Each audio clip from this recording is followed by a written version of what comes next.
Okay guys, so the last thing we're going to do is add sounds to our game. So to begin, most of the sounds are going to be found on our player and on a couple of button stuff that we're going to be adding it to. So to begin with, we're just going to go ahead and click on our player. Just going to scroll all the way up. We're going to start with this define eat. We're going to go ahead and add a sound here. This sound is going to be when our player interacts with the food and it makes an eating sound. So you guys can go ahead and go onto your sound tab, choose a sound, go onto effects, so you guys can go ahead and find the sound that works best for you, or you can also upload a sound. Once you click on it, you're going to go ahead and go onto the sound tab. You're going to add a start sound. We're going to add it right above it. We're going to make sure that we change it to bite. So now that we've done that, the next sound that we're going to do is going to be our lose sound. So you're going to go ahead and scroll down. We're looking for this big block of code over here that's controlling our game over. So right above this broadcast game over is where we're going to add our lose sound. So again, we're going to go back here, going to find a lose sound. Or you guys can also go ahead and upload a sound as well. You guys already know a couple of the steps in order to do that, so you guys can go ahead and do that before finding the sound. So you guys want to go ahead and add. We're going to go to the code tab, and again we're going to add this start sound, and just make sure you change it to the correct sound once you're done. The next thing is going to be our enemy sound. So it's going to be right here.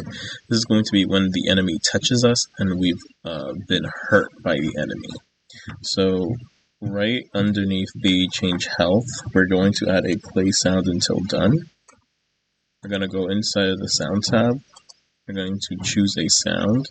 And we want to make sure that it's a different sound from the player eating, just to make sure that the player understands that they've lost.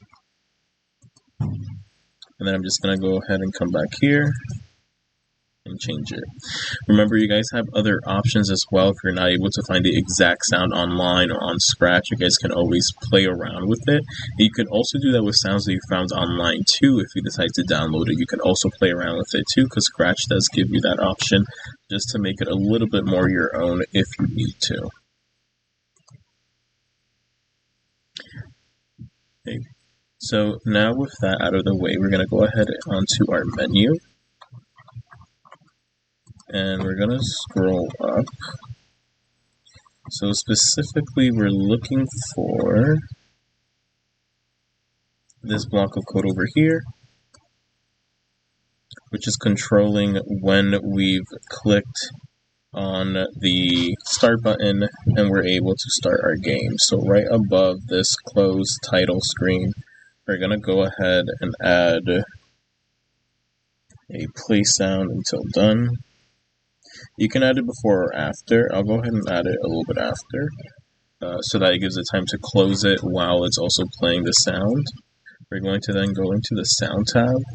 We're going to choose a sound, and this is going to be a button sound, so you want to make sure that it's a little bit short and straight to the point. So that one actually might be too long, so if it's a little bit too long, what I'm going to do is select the areas that I don't need, delete it, so that's a little bit shorter.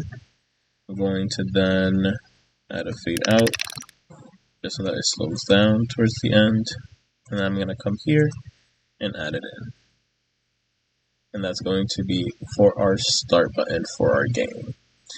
We don't have anything that we need to add sound-wise, but we could also add a background sound. So we're going to go onto our stage.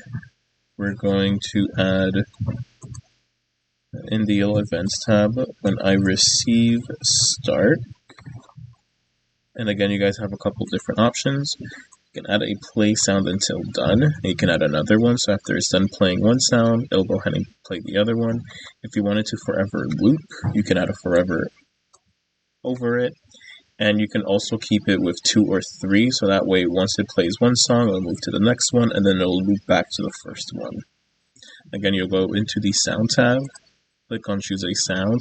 This time you want to go ahead and go into loops because you want to find a longer sound for this because we want it to play for a little while before it changes to the next sound. Again, because I have two different spots, I want to go ahead and click on two different sounds that I want to go ahead and use for this. Once I'm happy with it, I'm going to go ahead and select the sounds that I want to use for it. And with that, we are all set.